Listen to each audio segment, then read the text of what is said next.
Absolute positioning.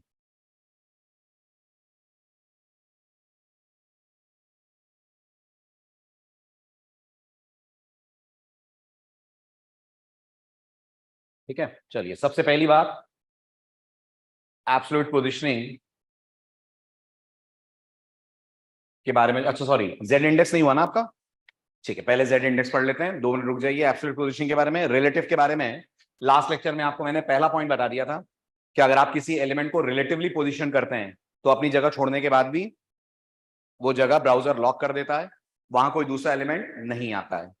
अब relatively positioned elements के बारे में एक और इंटरेस्टिंग बात है, पढ़िए सेकंड पॉइंट और समझाने की कोशिश करिए।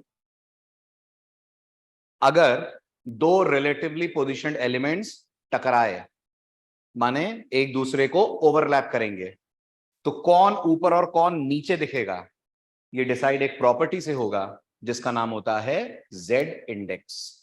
फिर सुनिएगा, अगर आपने दो रिलेटिवली पोजीशनड एलिमेंट्स को कुछ ऐसे लेफ्ट टॉप या बॉटम राइट वैल्यूज दी कि वो एक दूसरे से क्लैश कर गए, तो सीएसएस या ब्राउजर इस क्लैशिंग को रिजॉल्व करने के लिए क्या यूज करेंगे? तो जब आप एक प्रॉपर्टी यूज करेंगे जिसका नाम होता है जेड इंडेक्स।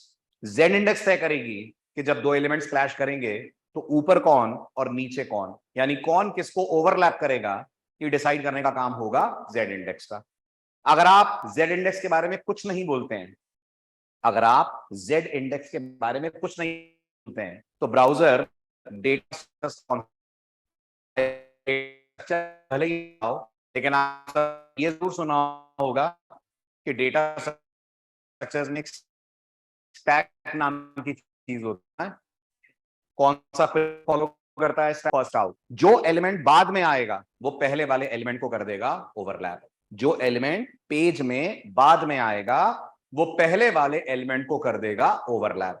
मेरी बात और बेहतर ढंग से समझने के लिए शुरुआत करते हैं इस छोटे से एग्जाम्पल के साथ। ठीक है, इसमें मैंने कोई जेड इंडेक्स वगैरह फिलहाल नहीं लगाया है, तो जरा आप गौर से देखिए और मुझे जवाब देने की कोशिश करिए। ये आपके सामने एक छोटा सा कोड है, everyone please watch it. Notice करिए, सबसे पहले यहां से शुरू करिए। कितने डिव हैं? जल्दी फटाफट, 2 डिव हैं। Very good. पहले डिव की विड्थ कितनी है? 300 पिक्सल। पैडिंग कितनी है? 20 पिक्सल। बैकग्राउंड कलर उसका, सॉरी 300 पिक्सल 20 पिक्सल, और बैकग्राउंड कलर उसका हमने दिया है लाइट ग्रीन।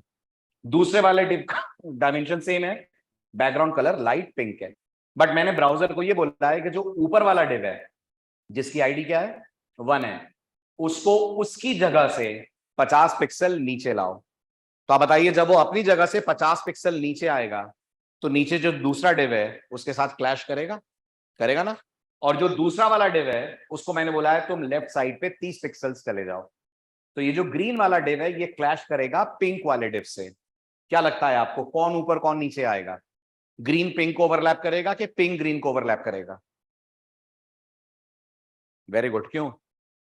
क्योंकि पिंक वाला जो डिव है वो वेब पेज में बाद में बना है, ग्रीन वाला जो डिव है वो वेब पेज में पहले बना है। आपने जेड इंडेक्स दिया है? नहीं दिया है। जब नहीं देते हैं तो, जब नहीं देते हैं तो बाद वाला एलिमेंट पहले वाले एलिमेंट को ढक लेता है। तो अब जरा ध्यान से आउटपुट देखिए और बताइए आउटपुट समझ आ रहा है? आ रहा है? क्यों कर रहा है पिंक ग्रीन को ओवरलैप? क्योंकि प्रोग्रामर ने जेड इंडेक्स बताया नहीं, तो ब्राउजर ने फॉलो कर लिया लास्ट इन फर्स्ट आउट का ऑर्डर। जो बाद में आया वो पहले वाले को ओवरलैप करेगा।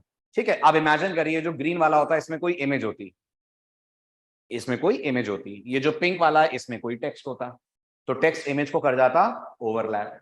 अगर आपको लगता है नहीं सर अगर क्लैशिंग हो तो मैं तो चाहूंगा इमेज ऊपर आए टेक्स्ट उसके पीछे छुप जाए, अगर क्लैशिंग हो तो इस तरह से रिजॉल्व होनी चाहिए, तो आप बताइए ब्राउजर को कि ग्रीन वाले का जेड इंडेक्स बढ़ा दो।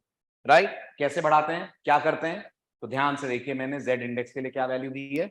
आप यो मान लीजिए बाय डिफॉल्ट सबका जेड इंडेक्स 0 होता है, यो मान लीजिए बाय डिफॉल्ट सबका जेड इंडेक्स 0 होता है। अब मैंने क्या बोल दिया? मैंने बोल दिया ग्रीन वाले का जेड इंडेक्स 1 कर दो। ये तब तक काम नहीं आएगा जब तक टकराव नहीं होगा। जहां ग्रीन किसी से क्लैश करेगा, अगर ग्रीन का जेड इंडेक्स उससे बड़ा है तो ग्रीन उसको कर जाएगा ओवरलैप। तो क्या अब ग्रीन पिंक को ओवरलैप करेगा? यस, क्योंकि पिंक का जेड इंडेक्स 0, पिंक का जेड इंडेक्स 0 है। नहीं बोलोगे तो 0, बोल दोगे तो जो बोलोगे वो जेड इंडेक्स की वैल्यू हो जाएगी। तो पिंक का जेड इंडेक्स 0 है, ग्रीन वाले का 1 है। आउटपुट में कुछ फर्क आया? आया। ग्रीन ने पिंक वाले को कर लिया ओवरलैप। टाइटल डालिए, the Z index property. Title डालिए, the Z index property.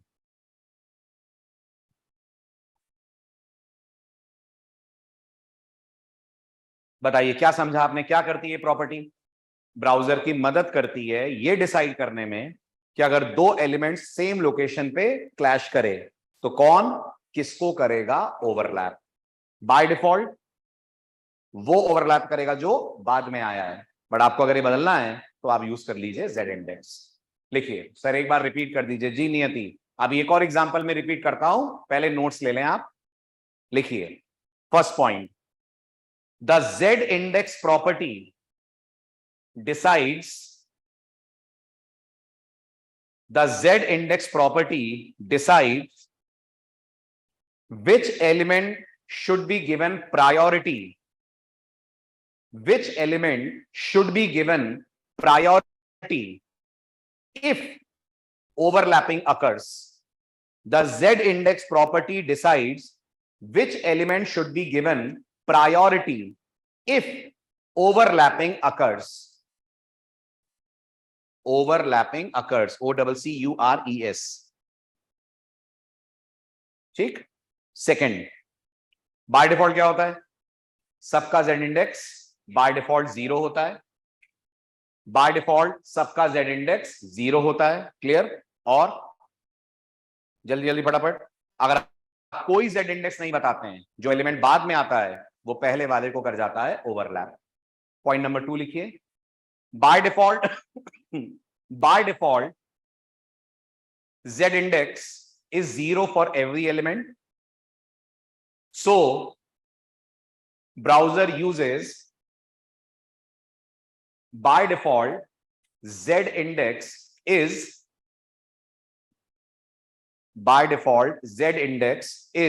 0 for every element. नियति में एब्सोल्यूट पोजिशनिंग नहीं बता रहा हूं बेटा, रिलेटिव पोजिशनिंग में एक प्रॉपर्टी रह गई थी वो पढ़ा रहा हूं, which is Z index.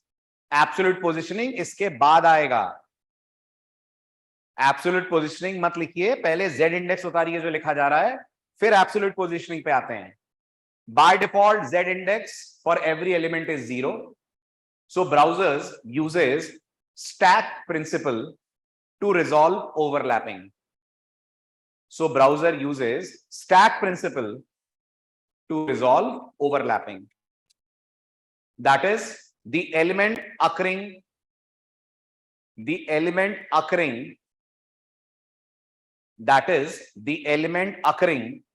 after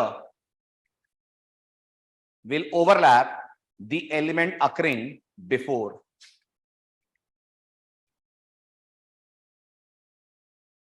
Full stop. In other words, the first element will be overlapped by the second, the second will be overlapped by the third, and so on. The first element will be overlapped. The first element will be overlapped by the second, comma, the second element will be overlapped by third, and so on.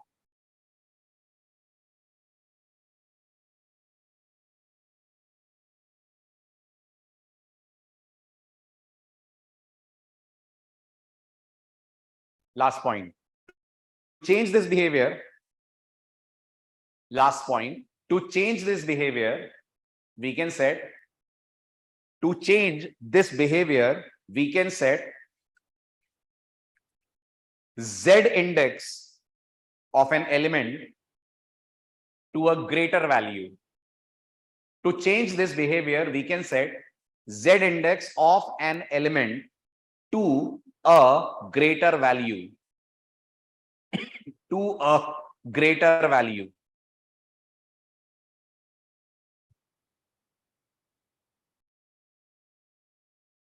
हो गया? हटाऊं? Points लिख लिए online students? आपने लिख लिए?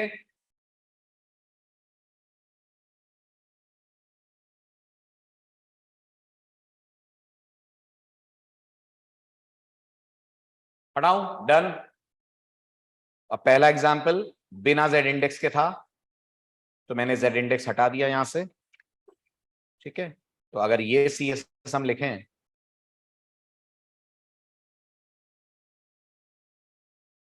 तो जवाब है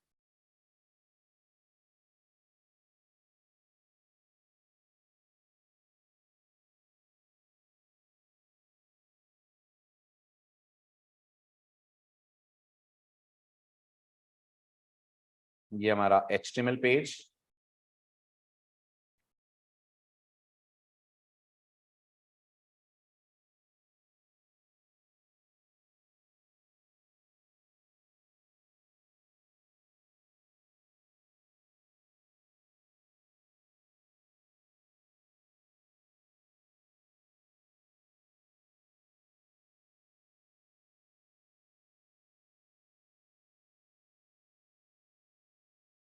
करेक्ट। तो अब इस एग्जाम्पल में जेड इंडेक्स का कमेंट हटा रहा हूं मैं, I mean Z index totally हटा रहा हूं, तो उसे लिखिएगा मत। सो इस वाले एग्जाम्पल में दिस div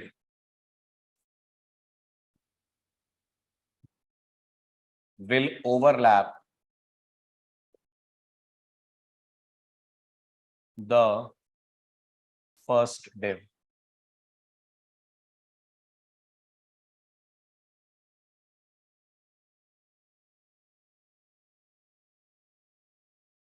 नोट्स नहीं हुए?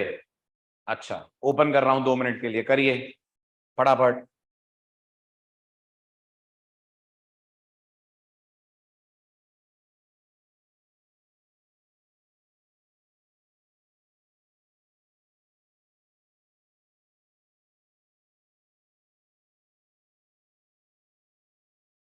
हो गया?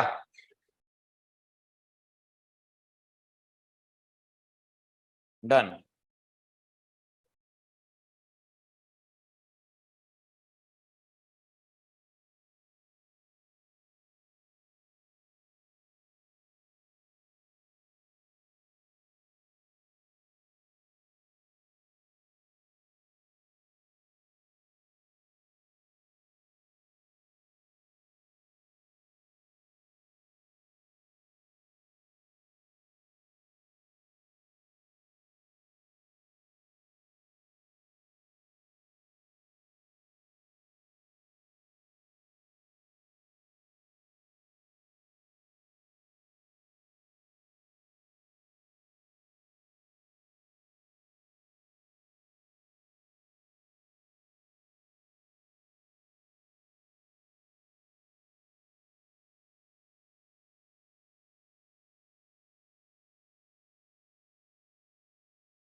कंप्लीट। बदलूं?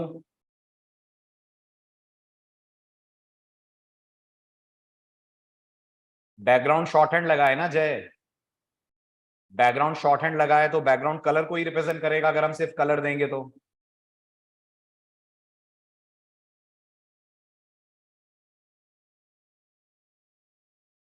डन। ठीक है, अब इसी कोड को मैंने हल्का सा बदला है, और मैंने इस एग्जाम्पल में आकर एक लाइन ऐड कर दी है। कौन सी लाइन ऐड कर दी है? जेड इंडेक्स मैंने बोल दिया है ग्रीन का करा जाए 1।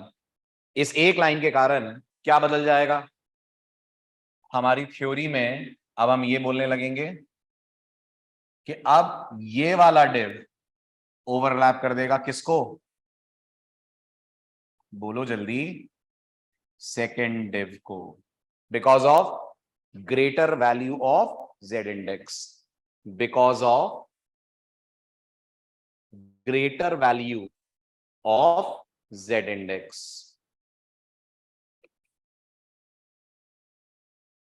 because of greater value of Z index।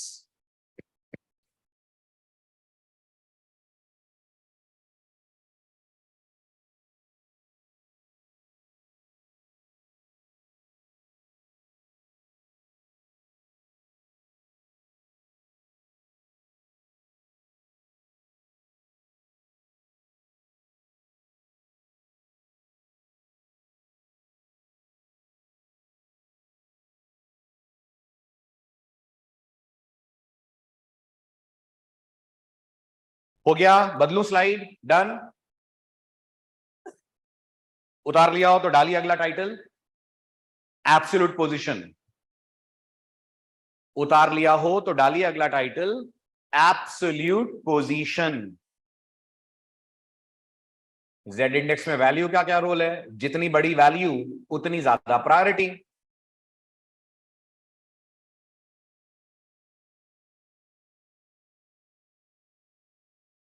जो सेकंड वाला डिव है गोलू, उसकी क्या जेड इंडेक्स वैल्यू है?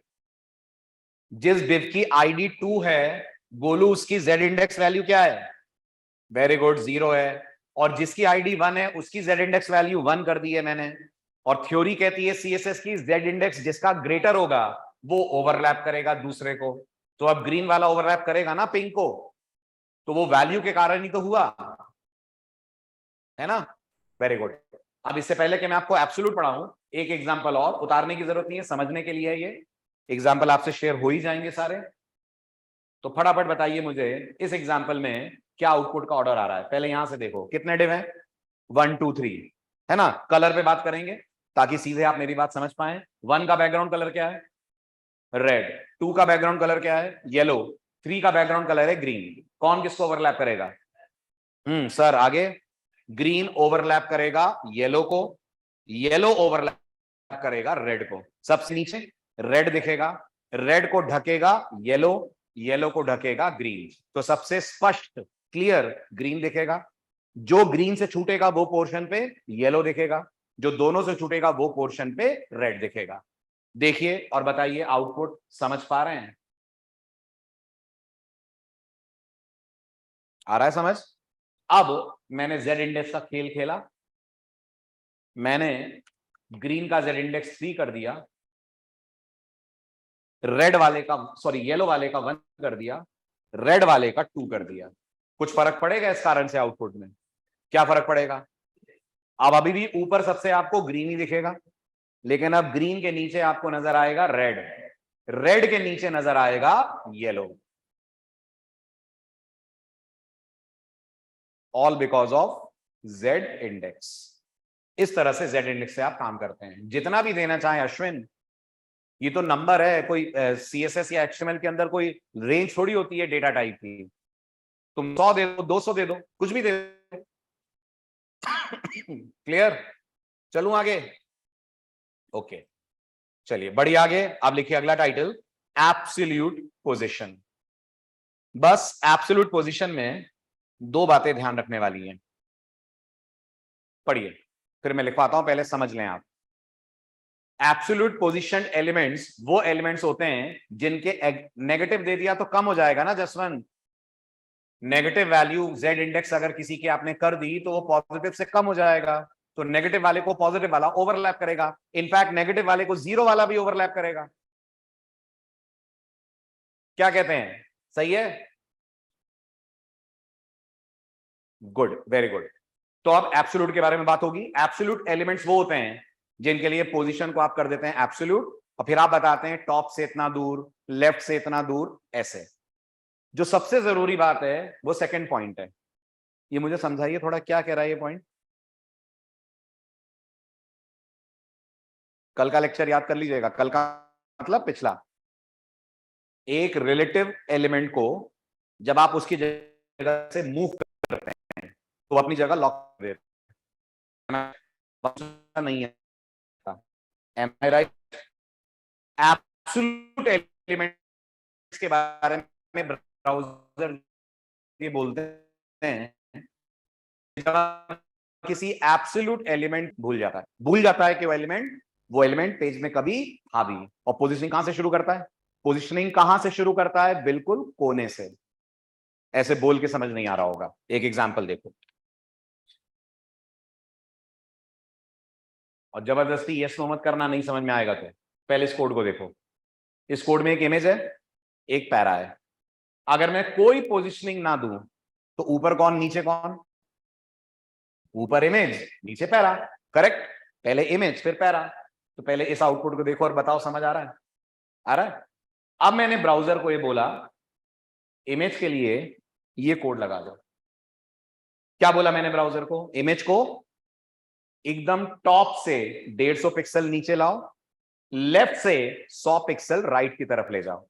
गौर करिए, अगर मैंने पेज सेव नहीं करा है, अभी पुराना ही आउटपुट आपको दिखेगा। तो ये वाली जो इमेज है, तो सेव हो गया, इसको कमेंट कर देता हूं, ठीक है। पहले जैसा आउटपुट ले आते हैं।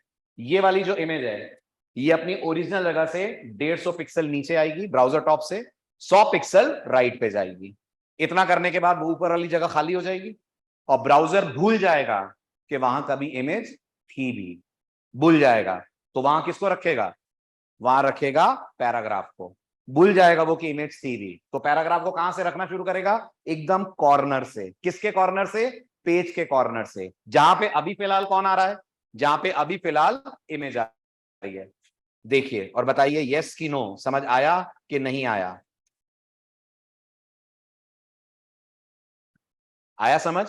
पहला फर्क समझ आया? रिलेटिव वाला जगह रिजर्व रखता है, एब्सोल्यूट वाला जगह छोड़कर उस जगह को फ्री कर देता है। एक और एग्जांपल से आपको और अच्छे से क्लैरिटी मिलेगी। क्या होगा अगर मैं इमेज में पोजीशन को रिलेटिव कर दूं? जल्दी से जवाब दो। ऑफलाइन वाले बोलकर बोलें, ऑनलाइन वाले लिखकर बताएं। क्या होगा अगर मैं सेम कोड में इमेज की पोजीशन रिलेटिव कर दूं? इमेज अपनी जगह से हटेगी? हाँ, हटना तो है ही।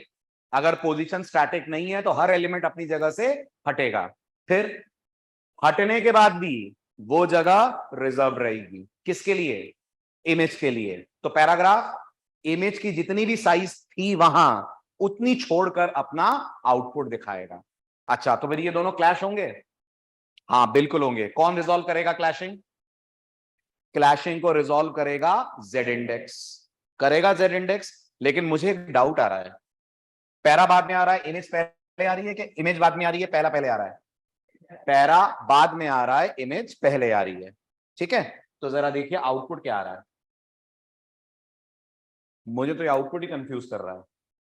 अगर पैरा बाद में पहले तो ये बताइए, समझ में आ गया ऊपर वाली जगह छूट रही है? ऑनलाइन आपको समझ में आया? ऑनलाइन स्टूडेंट्स, ये जगह क्यों छूट गई इमेज को रिलेटिव करने के कारण? यस और नो? समझ आ गया? अब दूसरा डाउट, चलो जगह छूट गई वो तो समझ में आया, ओवरलैपिंग हो रही है वो भी समझ में आ रहा है। अभी थ्योरी क्या थी? जो बाद में आएगा वो पहले वाले को ओवरलैप करेगा। बाद में कौन आया आपके पेज में? पैरा। पहले कौन आई? इमेज। तो फिर पैरा ने इमेज को ओवरलैप क्यों नहीं करा, इमेज ने क्यों करा? तो उसका सिंपल सा जवाब ये है, पैरा के लिए पोजिशनिंग कौन सी लगी है? भूल गए? कैसी बात कर रहे हो, रिलेटिव कैसी बात कर रहे हो? पोजीशन के बारे में कुछ नहीं बोलते हैं तो डिफॉल्ट इज स्टैटिक, करेक्ट। और यहां पर रिलेटिव है, रिलेटिव स्टैटिक से हायर है, स्पेसिफिसिटी में, प्रायोरिटी में। जेड इंडेक्स दोनों का बराबर है लेकिन रिलेटिव स्टैटिक से हायर है। इसलिए कौन किसको ओवरलैप कर रहा है? इमेज ओवरलैप कर रही है पैरा को। मैं चाहता हूं पैरा करे, मैं चाहता हूं कुछ मत बोलो, सिर्फ मत बोलो जेड इंडेक्स भी, सिर्फ पैरा को बोल दो, तुम्हारी पोजीशन रिलेटिव है। तो अब इमेज भी रिलेटिव, पैरा भी रिलेटिव, ठीक है। जेड इंडेक्स बराबर, और रूल लग जाएगा जो बाद में आएगा वो पहले वाले को ओवरलैप करेगा। बाद में कौन आया? तो इमेज को पैरा कर जाएगा ओवरलैप। नहीं आया समझ? थोड़ा थोड़ा आया, थोड़ा थोड़ा नहीं आया। दोबारा सुनिए, इस समय अपन लोगों ने जेड इंडेक्स बोला है तो जवाब है जी, नहीं बोला है, तो दोनों का जेड इंडेक्स 0 है। हमने भी पढ़ा भाई अगर जेड इंडेक्स बराबर होता है तो ब्राउजर स्टैक वाला रूल फॉलो करता है, जो बाद में आता है वो पहले वाले पे ओवरलैप होता है। पेज देखा जाए तो बाद में कौन आया? पैरा। पहले कौन आई? इमेज। तो इस अनुसार जब क्लैशिंग हुई तो पैरा को इमेज को ढकना चाहिए, लेकिन अगर हम आउटपुट जाकर देखें तो ढक तो इमेज पैरा को रही है। तो सवाल है क्यों ढक रही है? उसका जवाब, दोनों की पोजीशन का जो स्टाइल है वो अलग अलग है। इमेज को आपने क्या बोल दिया? तुम्हारी पोजीशन रिलेटिव है, और पैरा की पोजीशन स्टैटिक है। और आपको मैंने क्या कहा था? स्टैटिक अपनी धुन में चलता है, आपकी बात नहीं सुनता।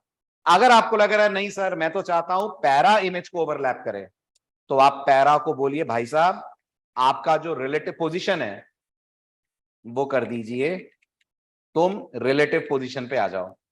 जैसे ही आप बोलेंगे पैराग्राफ तुम रिलेटिव आ जाओ, अब दोनों सेम ग्रुप में आ गए। जब सेम ग्रुप में आ गए तो फिर अब लग जाएगा स्टैक का रूल। बाद में कौन आया? पहले कौन आई? अब कौन किसको ओवरलैप करेगा? अब वेरी गुड, बहुत बढ़िया। अब एक डाउट आ रहा है, राज का डाउट आ रहा है।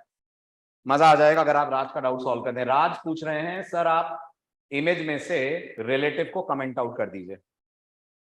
एनीवन इन द क्लास, क्या होगा? कुछ होगा ही नहीं। अगर इमेज की पोजीशन आपने हटा दी तो फिर वो पोजीशन ले लेगी स्टैटिक।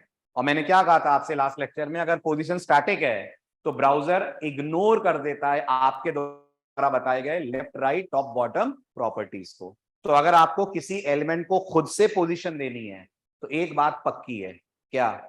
पोजीशन ना तो छोड़ी जाएगी ना लिखी जाएगी स्टैटिक।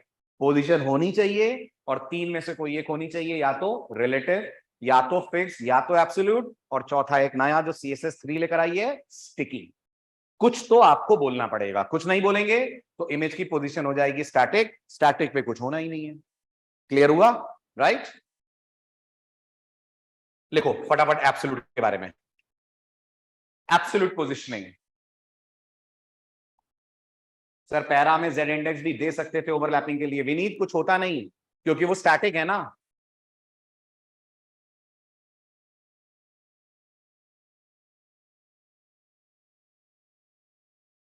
लिखिए, absolute positioning means as a programmer we specify exact coordinate for the element. Absolute positioning means as a programmer we specify exact coordinates for the element. Number one, absolute positioning means we specify exact coordinates. Absolute positioning means as a programmer we specify exact coordinates for the element. First point. Second point, क्या पढ़ा?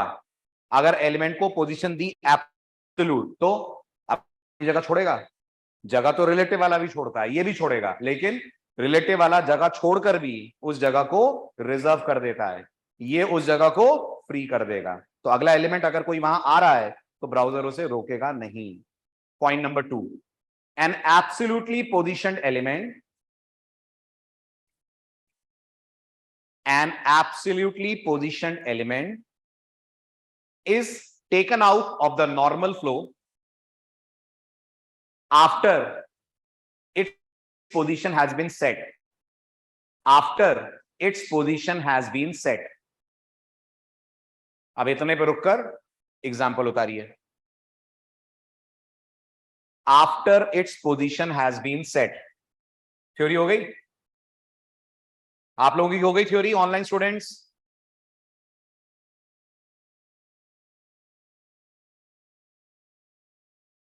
Very good.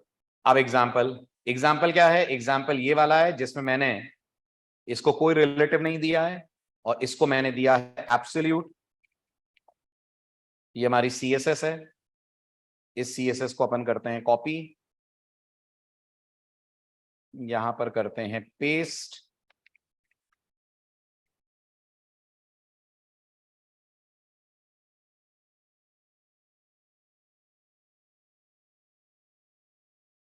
Right, ये हमारा CSS code हो गया। ये है हमारा HTML code जिसमें पैराग्राफ का कुछ टेक्स्ट में ले रहा हूं।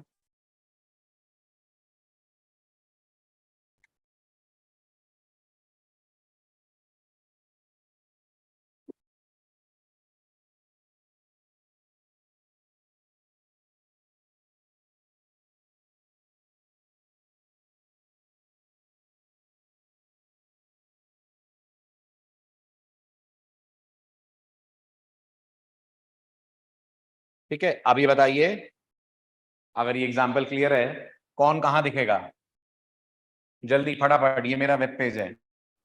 इमेज टॉप से 150 पिक्सल नीचे और लेफ्ट से 100 पिक्सल दूर दिखेगी।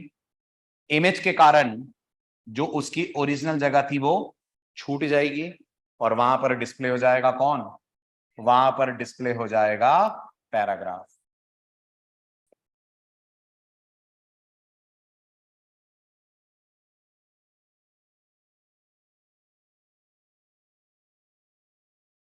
Paragraph will start from top.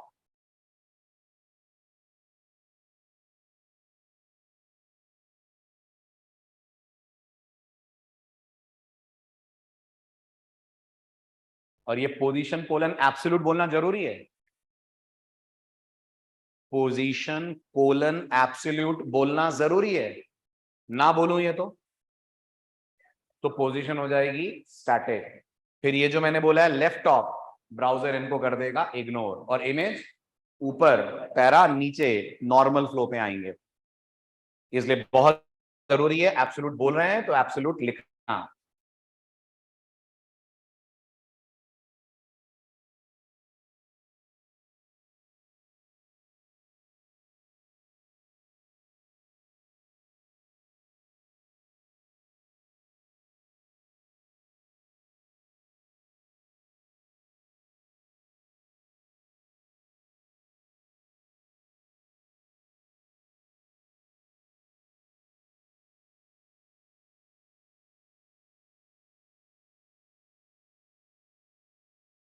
हो गया?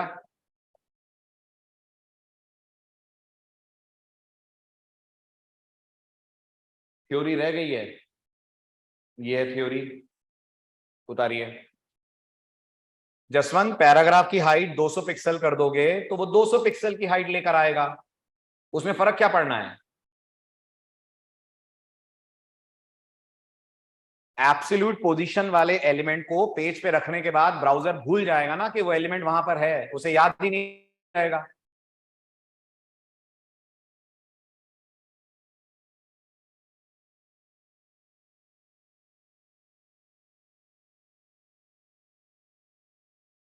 क्लियर? डन?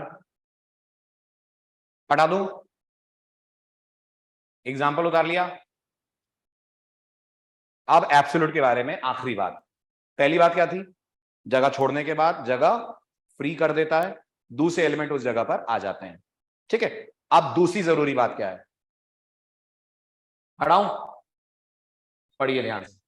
एब्सोल्यूट के बारे में एक और बहुत जरूरी बात, और इस बार समझाना आपको है, मजा आ जाएगा अगर आप ये समझा देंगे तो। ये क्या है?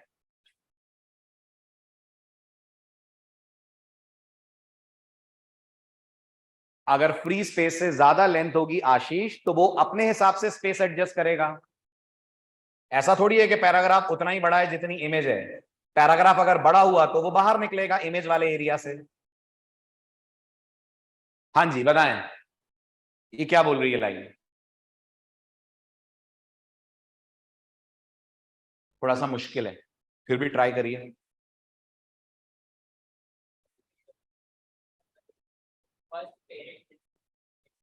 हाँ वेरी गुड। अभी हम ये बोल रहे थे कि अगर हमने पोजीशन को एब्सोल्यूट कर दिया तो ब्राउजर कैलकुलेशंस कहां से कर रहा है? अभी आप बोले थे ना इमेज को टॉप से 150 पिक्सल लाओ। किसके टॉप से? पेज के टॉप से, है ना? लेकिन हमेशा ऐसा नहीं होता है कि एब्सोल्यूट हमेशा पेज से कैलकुलेशंस करता है। सीएसएस बोलती है अगर कोई एलिमेंट किसी का चाइल्ड एलिमेंट है, हो सकता है कोई एलिमेंट किसी के अंदर हो, राइट? अब वो जिसके अंदर है वो उसका पेरेंट है। अगर पेरेंट के लिए पोजिशनिंग स्टैटिक है, कौन सी है? स्टैटिक है, तो चाइल्ड को अगर तुमने एब्सोल्यूट बोलकर सेट करा तो वो पेरेंट को इग्नोर करके पेज के ऊपर से उठाएगा। कब? अगर पोजीशन पेरेंट की स्टैटिक है। और अगर पेरेंट की पोजीशन स्टैटिक नहीं है तो क्या होगा? अगर पेरेंट की पोजीशन स्टैटिक नहीं है तो वो पेरेंट के रेस्पेक्ट में अपनी जगह सेट करेगा। नहीं आया समझ? मैंने ब्राउजर को बोला, सुनो, मैंने ब्राउजर को बोला ये वाला जो डिव है ना, इसकी पोजीशन एब्सोल्यूट करो, है ना, और इसको टॉप से 200 पिक्सल नीचे लाओ। बताओ किसके टॉप से? बोलो नहीं बता सकते सर। पेज दिखाइए और बताइए ये डिव कहां पर है। मैं बोलूंगा यार ये डिव बॉडी में है, तो आप बोलोगे सर इसका कोई पेरेंट नहीं है। मैं बोलूंगा नहीं इसका पेरेंट बॉडी है, तो आप बोलोगे सर फिर ये जो टॉप है ना ये ब्राउजर का टॉप है। और अगर मैं बोल दिया नहीं नहीं ये डिव किसी और डिव के अंदर है, तो फिर आप मेरे से अगला सवाल पूछेंगे वो जो इसका पेरेंट डिव है उसकी पोजीशन क्या है। मैं बोलूंगा मैंने तो बोला ही नहीं पोजीशन, तो आप बोलोगे इसका मतलब उसकी पोजीशन स्टैटिक है। अभी भी ब्राउजर ये 200 पिक्सल टॉप से लेगा। किसके टॉप से? ब्राउजर के टॉप से। लेकिन अगर पेरेंट की पोजीशन स्टैटिक के अलावा कुछ भी हुई तो ब्राउजर फिर रेफरेंस पॉइंट पेरेंट को लेकर चलेगा। मतलब फिर ये 200 पिक्सल किसके 200 पिक्सल, किसके टॉप से 200 पिक्सल, पेरेंट के टॉप से 200 पिक्सल। कुछ कुछ आया समझ? एग्जाम्पल देखो। आप लोगों को समझ आई थ्योरी ऑनलाइन स्टूडेंट्स? जल्दी जल्दी यस नो बोलो। आई? Very good. चलो तो फिर एग्जाम्पल पे चलते हैं। देखो ध्यान से, एग्जाम्पल नंबर 2, सॉरी 1, ठीक, ध्यान से देखना। गुड। कितने डिव दिख रहे हैं? 2 डिव दिख रहे हैं। एक पेरेंट एक चाइल्ड है ना? पेरेंट वाले का आईडी क्या है और चाइल्ड वाले का आईडी है कंटेनर। सब कुछ नॉर्मल रखे तो जो चाइल्ड है वो पेरेंट के अंदर दिखेगा, है ना? पेरेंट कहां दिखेगा? जल्दी फटाफट। पेरेंट ब्राउजर टॉप से, ये ब्राउजर टॉप ही होगा ना, ब्राउजर टॉप से 200 पिक्सल नीचे दिखेगा। ओके, और चाइल्ड पेरेंट के अंदर दिखेगा। ठीक, तो पहले तो जो दिख रहा है वो समझ आ रहा है? आ रहा है? Very good. अब मेरे को क्या करना है, मैं चाहता हूं ये जो चाइल्ड वाला डिव है ना, क्या कलर है इसका? ग्रे। ये यहां से शुरू हो। कहां से? अपने पेरेंट के बिल्कुल 0,0 से, है ना? तो मुझे लगा बहुत आसान है, बोल देते हैं कि भाई साहब आपकी पोजीशन कर दीजिए स्टैटिक एब्सोल्यूट, और आपका टॉप लेफ्ट कर दीजिए 0,0। राइट? क्या होगा? जो पेरेंट एलिमेंट है आपने उसके लिए पोजीशन बोली है? नहीं बोली है ना, ये तो कमेंटेड है ना। नहीं बोली है आपने पोजीशन, तो पेरेंट की पोजीशन स्टैटिक है। तो अब ये जो 0,0 कैलकुलेट करेगा ये पेरेंट से नहीं करेगा, ये पहुंच जाएगा ब्राउजर टॉप पे। तो जो चाइल्ड है वो पेरेंट से बाहर निकलकर पेज के टॉप पे जाकर बैठ जाएगा। देखिए, इज इट सो? पर मैं तो चाहता हूं यार पेरेंट के कॉर्नर पे जाए, तो इसको कुछ मत करो, पेरेंट को चुपचाप बोल दो तुम अपनी जगह पे रहो, लेकिन तुम्हारी पोजीशन रिलेटिव है। तुम्हारी पोजीशन चेंज नहीं कर रहे हैं, तुम जाओ वहीं रहो, लेकिन तुम्हारी पोजीशन रिलेटिव है। इसका रिलेटिव होना चाइल्ड पे डाल देगा इफेक्ट। अब चाइल्ड अपना बेस पेरेंट को बनाकर अपना टॉप और लेफ्ट निकालेगा, और कहां जाकर कोलाइड करेगा? पेरेंट के टॉप लेफ्ट से कोलाइड करेगा। चेक करिए, ऐसा है। ये एब्सोल्यूट की दूसरी खास बात। कितनी खास बात है एब्सोल्यूट के लिए? 2। नंबर 1, एलिमेंट को उसकी जगह पे रखने के बाद ब्राउजर उसे भूल जाता है, कोई दूसरा आएगा तो उसको ओवरलैप करेगा। ओवरलैपिंग सॉल्व कैसे होगी? वो जेड इंडेक्स करेगा। दूसरी बात, अगर एब्सोल्यूट को तुम कोई भी लोकेशन देते हो तो वो लोकेशन का बेस क्या होगा? बेस समझते हैं? इनहेरिटेंस वाला बेस नहीं, कहां से कैलकुलेट होगा? तुमने बोला लेफ्ट 300 पिक्सल, किसका लेफ्ट 300 पिक्सल? तो इसके 2 आंसर हैं। अगर इसका कोई पेरेंट एलिमेंट है जिसकी पोजीशन स्टैटिक नहीं है, तो फिर ये पेरेंट को बेस बनाकर कैलकुलेट करेगा। अगर इसका कोई पेरेंट एलिमेंट है ही नहीं, या है पर उसकी पोजीशन स्टैटिक है, तो फिर ये पेरेंट को भूल जाएगा और बेस बनाएगा ब्राउजर कॉर्नर पे। लिखिए सेकंड रूल। क्लियर हुआ second rule online students? Clear हुआ सेकंड रूल? शाबाश। इनफैक्ट सेकंड रूल में कुछ है नहीं कि मैं चेंज करूं, स्लाइड बिल्कुल क्लियरली इसको एक्सप्लेन कर रही है, तो आप यहीं से उतार लें। एब्सोल्यूट के बारे में रूल नंबर 2 स्लाइड से ही उतार लीजिए।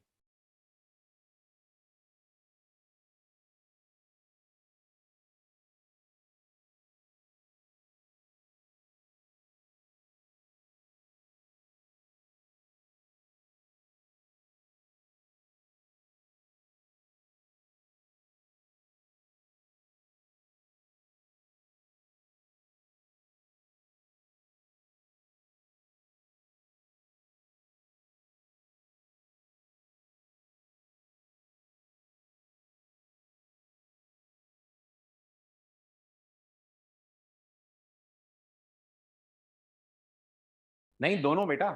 फर्स्ट वाला भी तो ये बोल रहा है कि जो एब्सोल्युटली पोजीशनड एलिमेंट है वो अपने पेरेंट को लेगा अगर पेरेंट स्टैटिक नहीं है, और अगर उसका कोई पेरेंट ही नहीं है या है पर स्टैटिक है तो फिर ब्राउजर के टॉप विंडो को लेगा।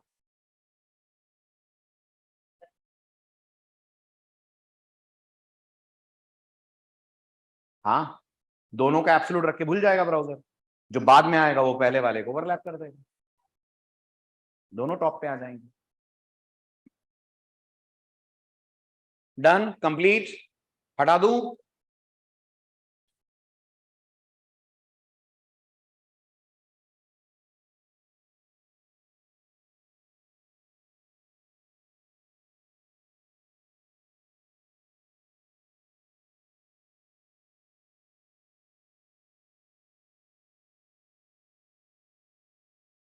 क्लियर? ठीक है, अब एब्सोल्यूट का एक और इफेक्ट, और वो आपको एब्सोल्यूट और फिक्स के बीच का अंतर बता देगा। तो एक एग्जांपल से दो पोजीशनिंग कवर हो जाएंगी हमारी। हटाऊं? लिख लिया? अच्छा, इसका कोड नहीं लिखा आपने, ये रूल्स हो गए। आप इसका कोड लिख लीजिए, HTML लीजिए पहले तो।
Due to this, child div will be set at parent div 0,0.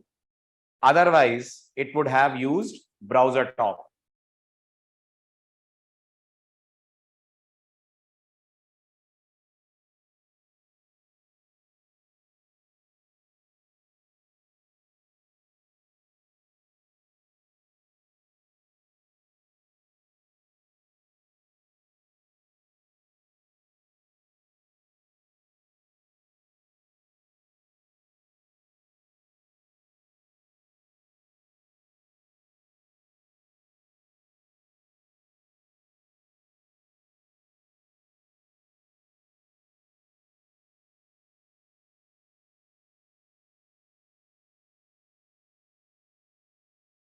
हो गया?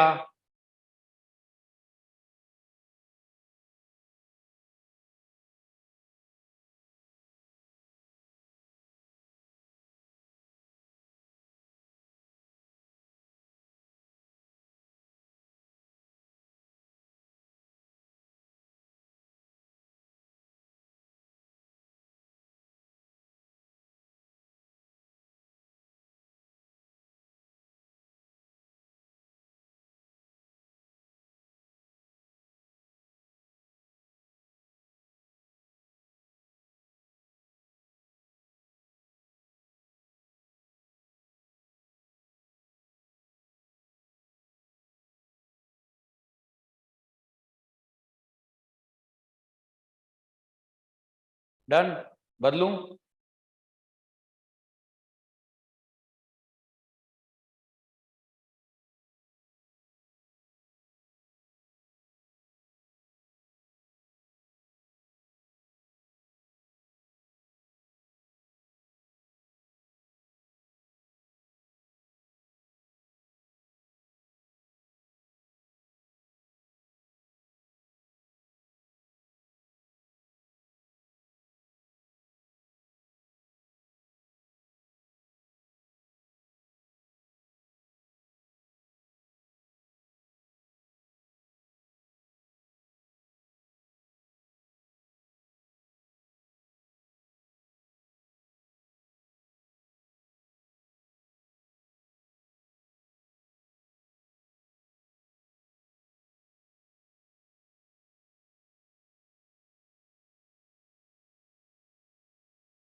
बोलिए, पहले एक इमेज, राइट, उसके नीचे एक हेडिंग, हेडिंग के नीचे एक पैरा।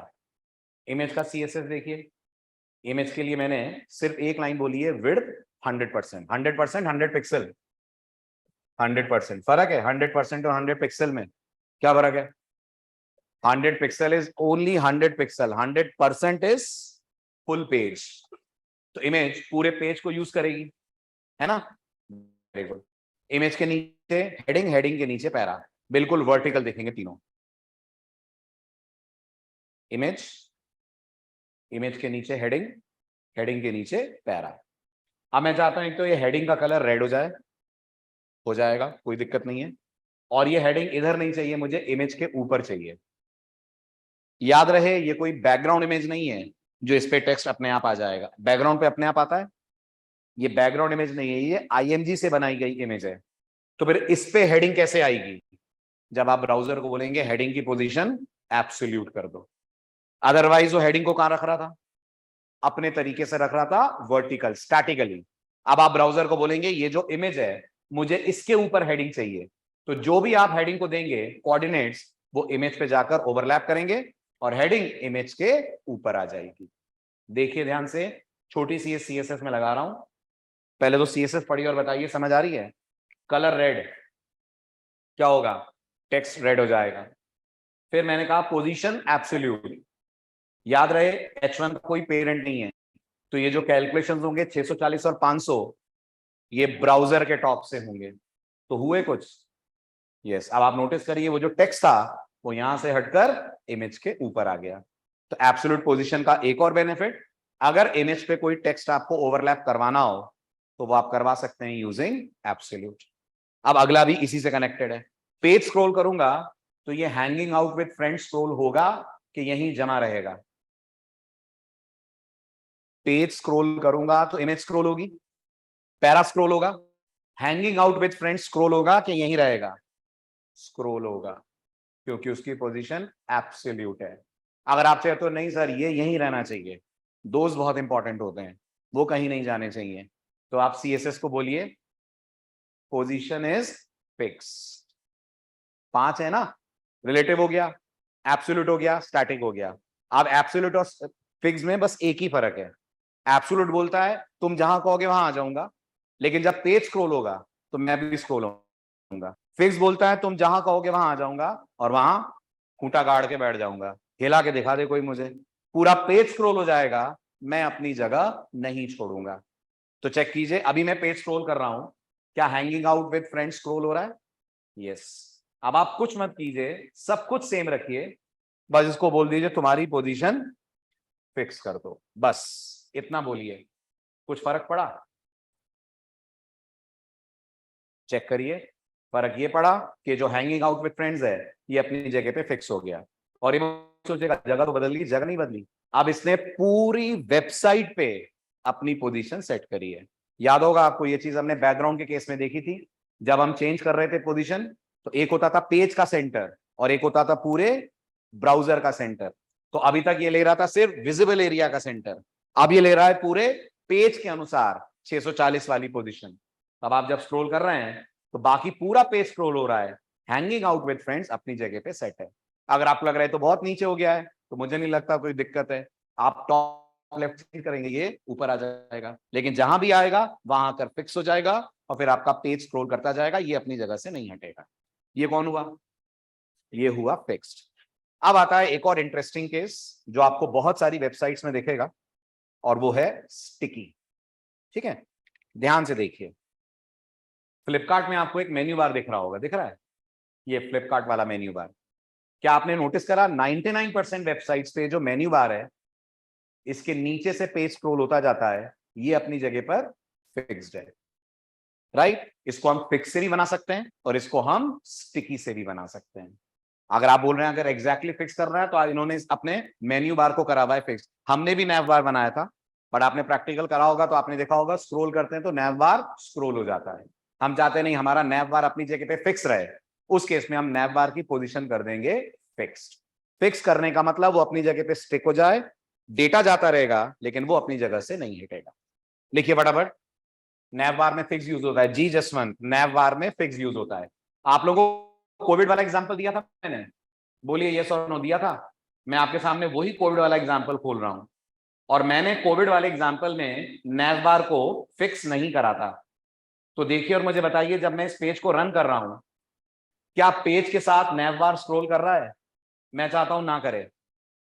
तो क्या करूंगा, जहां नैव बार की सीएसएस लगी है कुछ मत बदलो, बस बोल दो पोजीशन कोलन फिक्स। क्या होगा, नैव बार अपनी जगह पे फिक्स हो जाएगा, पेज होता जाएगा स्क्रॉल। लिखिए फिक्स्ड पोजिशनिंग, लिखिए fixed positioning is same as fixed positioning is same as absolute, but the only difference is that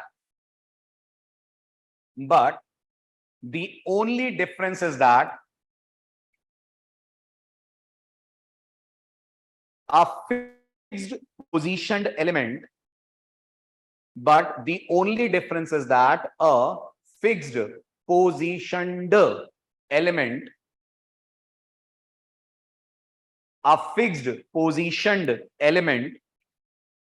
does not move from its location when the page is scrolled. Does not move from its location when the page is scrolled.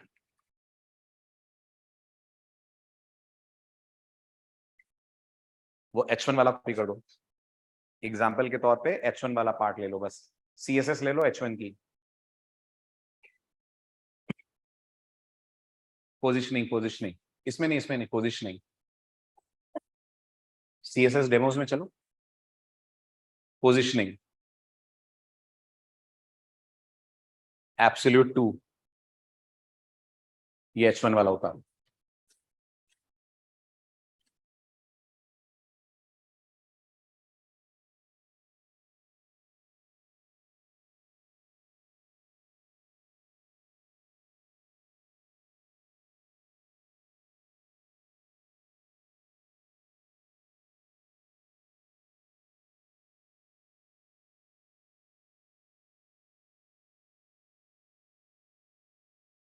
हो गया?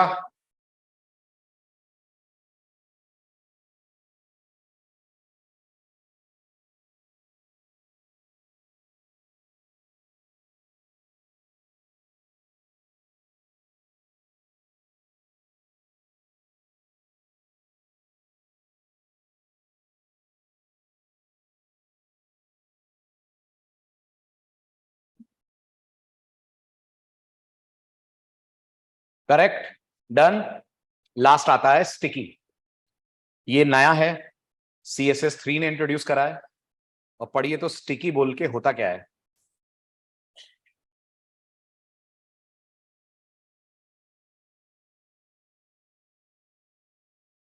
मैं तो समझा ही नहीं क्या कह रहा है ये। डबल रोल है क्या इसका?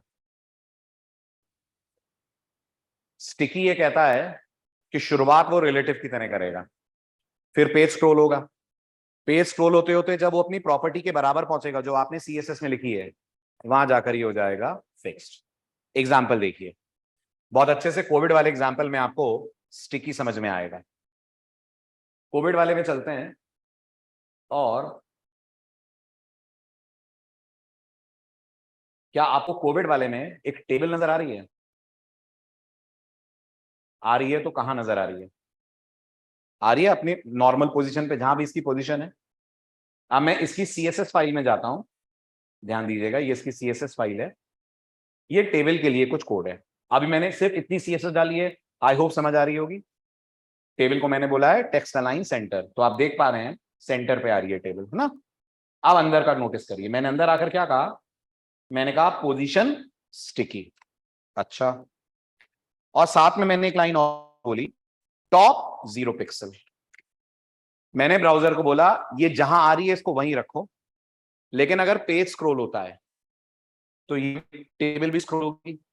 स्क्रॉल होते होते जब ये टॉप से 0 पिक्सल पे आ जाए, मतलब जब टॉप से टकराए, तब इसको कर देना फिक्स। अभी आप नोटिस करो, अगर मैं ये वाले पार्ट को कमेंटेड ही रखता हूं तो क्या टेबल स्क्रॉल होते होते ओझल हो जाएगी, आउट ऑफ साइट हो जाएगी?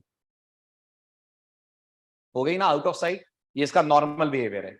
मैं चाहता हूं नहीं यार ये टेबल इतनी इंपॉर्टेंट है कि ऊपर जाकर स्टिक कर जाए, फिर पेज स्क्रॉल होता रहे, टेबल वहीं चिपक जाए।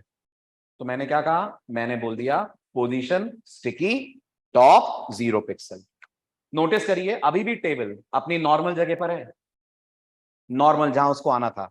स्क्रॉल करा स्क्रॉल करा स्क्रॉल करा, ऊपर जाकर टेबल स्टिक हो गई। आया डिफरेंस समझ? This is sticky. आपको बहुत सारी वेबसाइट्स में दिखता होगा, स्कोर कार्ड वगैरह आते हैं, वो स्क्रॉल करते करते ऊपर जाकर चिपक जाते हैं। फिर वो स्क्रॉल कार्ड के नीचे से डेटा जाएगा, वो मेन्यू बार या स्क्रॉल बोर्ड जो भी है वो अपनी जगह पर हो जाएगा फिक्स। This is sticky. और अगर मैं टॉप 0 पिक्सल की जगह बोल देता टॉप 20 पिक्सल, तो जब ये ब्राउजर के टॉप से 20 पिक्सल की दूरी पे होती तो ये अपने आप को कन्वर्ट कर लेती इनटू फिक्स्ड। तो sticky is combination of relative and fixed. Last sticky. Clear हुआ ऑनलाइन स्टूडेंट्स? स्टिकी का बिहेवियर लिखिए। Fixed positioning, sorry sticky positioning. Last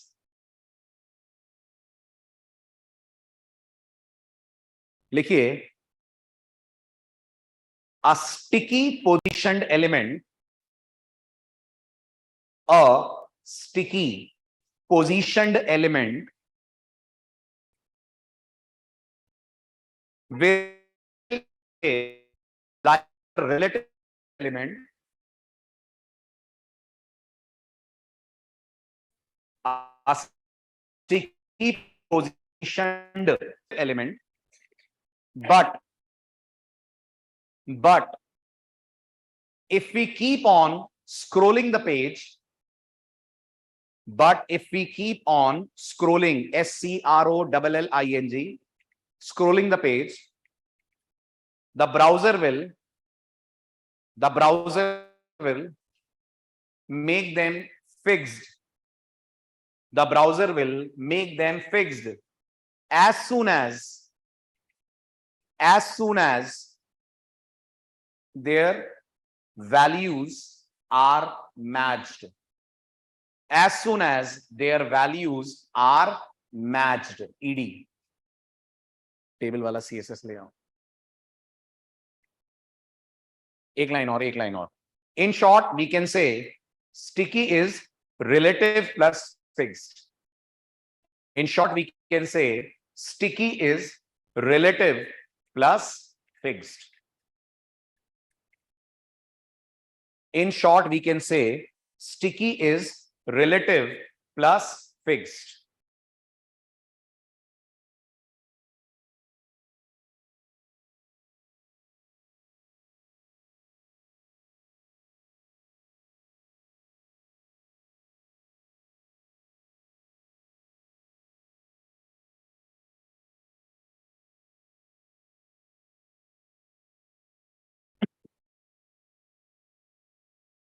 done? आप लोग का हो गया तो डन लिखिएगा ऑनलाइन स्टूडेंट्स।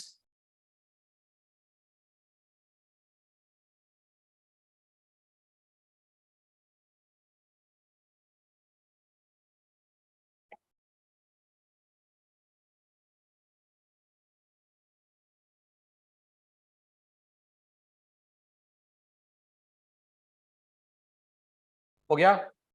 पढ़ा दूं? ये हुई आपकी CSS खत्म। अब आपने CSS में बिल्कुल भी प्रैक्टिकल्स नहीं करे हैं, तो कल से आपके प्रैक्टिकल सेशन स्टार्ट हो रहे हैं और प्रैक्टिकल में बहुत बहुत इंपॉर्टेंट चीजें करेंगे। सबसे पहली चीज ही आपको बहुत इंटरेस्टिंग लगेगी। जो सबसे पहला एग्जाम्पल कल के लेक्चर में होने वाला है वो आप CSS में अप्लाई करने वाले हैं एनिमेशन। राइट, ये पेज बनाएंगे आप। कुछ दिख रहा है इसमें स्पेशल आपको? देखिए ध्यान से। तो कल के लेक्चर में ये पेज होगा। कल आप एक एक्सटर्नल लाइब्रेरी यूज करेंगे। एक्सटर्नल लाइब्रेरी मतलब इंटरनेट से उस लाइब्रेरी को डाउनलोड करके आपके पेज में लाया जाएगा, जैसे आप गूगल फॉन्ट्स यूज करते थे। उस लाइब्रेरी का नाम है animate.css और वो लाइब्रेरी इस पेज के अंदर यूज हो रही है। राइट, रिफ्रेश करना फ्रोज। ये डिव्स भी एनिमेट होकर आएंगे। तो सब कुछ लगेगा जो आपने अभी तक पढ़ लिया है, बस उसमें एक नई चीज आप सीखेंगे और वो है एनिमेशन कैसे करते हैं। ये बेसिक लेवल एनिमेशन है, इसका एडवांस लेवल आएगा जब हम पढ़ेंगे जावास्क्रिप्ट। अभी सीएसएस के बेसिस पर जो एनिमेशन होगा वो इस एग्जांपल से अपन लोग करेंगे डिस्कस। बस अगला आप जेएस ही है हेमंत, अगला जेएस ही है। गोलू जब हम बूटस्ट्रैप पढ़ेंगे तो सब आएगा, चिंता मत करो, ग्रेडियंट भी आएगा, रेस्पॉन्सिव भी आएगा, वो सब बूटस्ट्रैप में होगा। ठीक है, चलिए तो कल प्रैक्टिकल के लिए आ जाइएगा। टाइम ग्रुप में आ जाएगा, वैसे रफली बता रहा हूं 5:30 या 5:45 है शाम को, ग्रुप चेक कर लीजिएगा।